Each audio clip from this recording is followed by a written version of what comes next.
मित्रांनो, दिवाळी सणांची धामधूम आटोपून काही दिवस उलटत नाहीत तोच केंद्र सरकारने आपल्या अखत्यारीत येणाऱ्या विविध केंद्रीय कर्मचाऱ्यांना मोठी भेट दिली आहे। पंतप्रधान नरेंद्र मोदी यांच्या अध्यक्षतेखाली झालेल्या केंद्रीय मंत्रिमंडळाच्या बैठकीत 8व्या वेतन आयोगाच्या संदर्भाटींना मान्यता देण्यात आली आहे। त्यामुळे हा आयोग लागू झाल्यानंतर कर्मचाऱ्यांच्या वेतनात आता मोठी वाढ होणार आहे। हा 8वा वेतन आयोग लागू झाल्यास याचा फायदा सुमारे 50 लाख केंद्रीय कर्मचारी आणि तब्बल 59 लाख पेन्शनधारकांना होणार आहे। या पार्श्वभूमीवर 8व्या वेतन आयोगाच्या शिफारसी लागू झाल्यानंतर सामान्य कारकुनापासून ते IPS IAS अधिकाऱ्यापर्यंतच्या केंद्रीय कर्मचाऱ्यांचे वेतन किती वाढेल, त्यांना किती लाभ होईल आणि त्यामुळे केंद्र सरकारच्या तिजोरीवर किती भार पडेल याचाच घेतलेला हा सविस्तर आढावा। तुम्ही पाहत आहेत खरा दर्पणचे YouTube चॅनल। मित्रांनो, 8व्या वेतन आयोगाच्या शिफारसीनुसार केंद्रीय कर्मचाऱ्यांच्या वेतनात किती वाढ होईल हे पाहण्यापूर्वी आपण वेतन आयोग म्हणजे काय, त्याची रचना कशी असते, 8व्या वेतन आयोगाच्या अध्यक्षपदी कोणाची नियुक्ती झालेली आहे आणि या आयोगाला कोणकोणत्या गोष्टींचा आढावा घ्यावा लागेल हे आपण पाहूयात। वेतन आयोग म्हणजे काय, त्याची रचना कशी असते, 8व्या वेतन आयोगाच्या अध्यक्षपदी कोणाची नियुक्ती झालेली आहे आणि या आयोगाला कोणकोणत्या गोष्टींचा आढावा घ्यावा लागेल हे आपण पाहूयात। तर केंद्र सरकारकडून केंद्रीय कर्मचाऱ्यांच्या वेतन रचनेत बदल करण्यासाठी दर 10 वर्षांनी वेतन आयोगाची स्थापना केली जाते। हा आयोग कर्मचाऱ्यांच्या पगारात, भत्त्यामध्ये आणि पेन्शनमध्ये सुधारणा करण्यासाठी शिफारस करतो। सरकारी कर्मचाऱ्यांना सन्मानाने जीवन जगता यावे यासाठी त्यांच्या वेतनात योग्य सुधारणा करणे हा या आयोगाच्या स्थापनेमागचा मुख्य उद्देश असतो। दरम्यान केंद्र सरकारने घोषणा केलेला 8वा केंद्रीय वेतन आयोग ही तात्पुरती व्यवस्था आहे। या आयोगाला एक अध्यक्ष असेल, एक सदस्य आणि एक सदस्य सचिव असेल। या आयोगाची स्थापना जेव्हा होईल त्या तारखेपासून 18 महिन्यात त्यांना शिफारसी सादर कराव्या लागतील। आवश्यकता असेल तर अंतिम शिफारसी सादर केल्यानंतर एखाद्या बाबीवर अंतिम अहवाल देखील त्यांना द्यावा लागेल। सर्वोच्च न्यायालयाच्या माजी न्यायमूर्ती रंजना प्रकाश देसाई या 8व्या वेतन आयोगाच्या अध्यक्ष असतील। IIM बेंगलोरचे प्राध्यापक पलक घोष हे अर्धवेळ सदस्य असतील, तर पेट्रोलियम आणि नॅचरल गॅस विभागाचे सचिव पंकज जैन हे सदस्य सचिव असतील। या 8व्या वेतन आयोगाला आपल्या शिफारसी देताना विविध गोष्टींचा विचार करावा लागणार आहे। त्यामध्ये देशातील आर्थिक स्थिती आणि वित्तीय विवेकाची आवश्यकता, विकासात्मक खर्च आणि कल्याणकारी योजना राबवण्यासाठी सरकारकडे पुरेशी संसाधने आहेत का याची खातरजमा या आयोगाला करावी लागेल। तसेच निवृत्ती वेतन योजनांचा विना अनुदानित खर्चही विचारात घ्यावा लागेल। त्याचबरोबर जी राज्य सरकार 8वा वेतन आयोग काही शिफारसीसह स्वीकारतील त्यांच्या आर्थिक स्थितीवर जो परिणाम होऊ शकतो त्याचा विचारही आयोगाला करावा लागेल।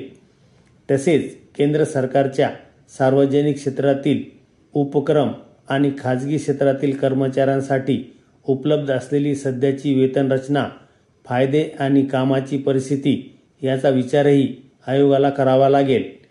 केंद्र सरकारने 8व्या वेतन आयोगाची शिफारस स्वीकारल्यानंतर या शिफारसी जानेवारी 2026 पासून लागू होण्याची शक्यता आहे।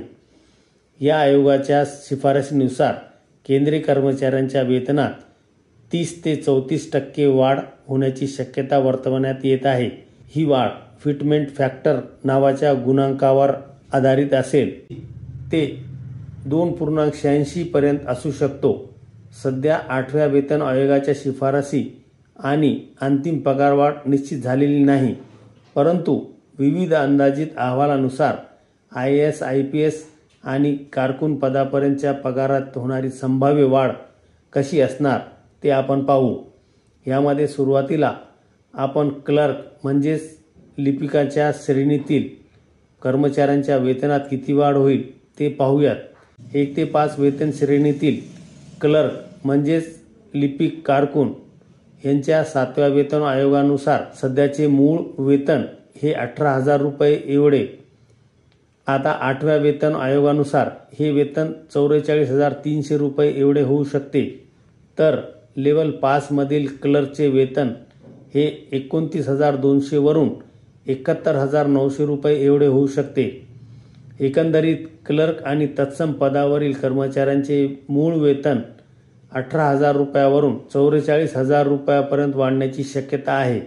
तर 10 ते 18 या वेतन श्रेणीतील IAS आणि IPS व इतर अधिकाऱ्यांच्या 7व्या वेतन आयोगानुसार सध्याचे मूळ वेतन हे 56,100 एवढे आहे.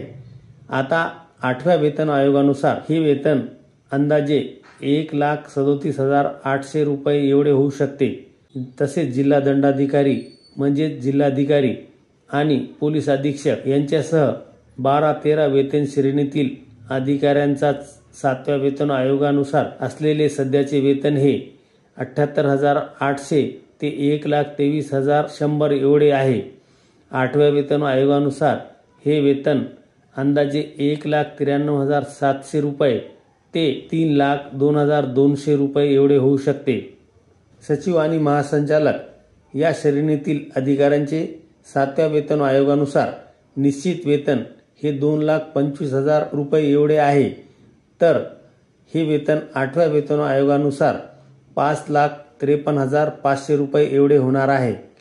एकूणच 13 ते 18 या वेतन श्रेणीतील IAS, IPS आणि उच्च अधिकाऱ्यांचे मूळ वेतन हे अंदाजे 3 लाख ते 6 लाख रुपयापर्यंत पोहोचू शकते. यात फिटमेंट फॅक्टर हा पगारवाढ निश्चित करण्यात सर्वात महत्त्वाचा घटक असेल. दरम्यान 8व्या वेतन आयोगाबाबत माहिती देताना केंद्रीय मंत्री अश्विनी वैष्णव यांनी सांगितले की पंतप्रधान नरेंद्र मोदी यांनी 8व्या केंद्रीय वेतन आयोगाची रचना, टर्म्स ऑफ रेफरन्स, आयोगाच्या कामाचा कालावधी या गोष्टीला मान्यता दिलेली आहे. हा खूप महत्त्वाचा निर्णय आहे. 8व्या वेतन आयोगाच्या शिफारसींचा फायदा 50 लाख केंद्रीय कर्मचारी आणि 69 लाख पेन्शन धारकांना होईल, अशी माहिती वैष्णव यांनी दिली. मात्र 8वा वेतन आयोग लागू करणे केंद्र सरकारसाठी वाटतं तेवढं सोपं नाही. या वेतन आयोगाला लागू केल्यामुळे केंद्र सरकारच्या तिजोरीवर खूप मोठा भार पडणार आहे. 8वा वेतन आयोग लागू झाल्यानंतर केंद्र सरकारच्या तिजोरीवर नेमका किती भार पडेल हे आयोगाच्या अंतिम शिफारसीवर अवलंबून राहणार आहे. मात्र वित्तीय संस्था आणि तज्ज्ञांच्या अंदाजानुसार 8वा वेतन आयोग लागू झाल्यास केंद्र सरकारच्या तिजोरीवर दरवर्षी सुमारे 1.8 लाख कोटी ते 3.2 लाख कोटी रुपये एवढा अतिरिक्त आर्थिक भार पडू शकतो. त्याची कारणे पुढीलप्रमाणे आहेत. 8व्या वेतन आयोगाचा लाभ हा सुमारे 50 लाख कार्यरत केंद्रीय कर्मचारी आणि 69 लाखाहून अधिक पेन्शनधारकांना होणार आहे.